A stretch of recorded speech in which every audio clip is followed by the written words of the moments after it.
The Summit for Democracy 2023 was topped off with the eloquent words of American President Joe Biden. As an onlooker of this extravaganza for democracy, a question has arisen in my mind.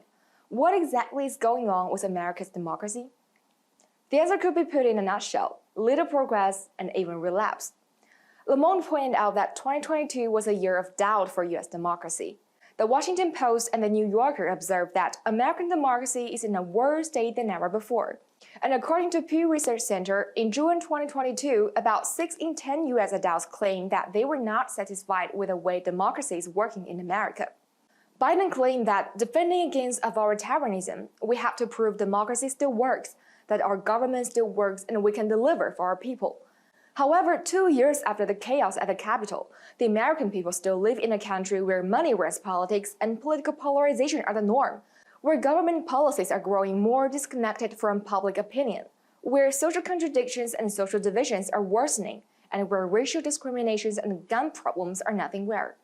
When a country cannot guarantee the rights of its people, especially the fundamental right of life, and when it fails to deliver people's opinions in their decisions, how can this country gain trust or credit for some democracy summit it started? This event is more of a runway than a summit. Given that the American election is approaching, politicians are, of course, working even harder to run the show.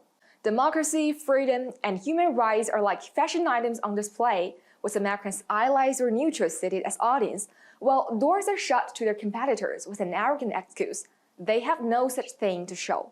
One can say the US is actually practicing authoritarianism when it claims to fight against it, and the country is going against the tide when it poses itself as the driver of progress in our world.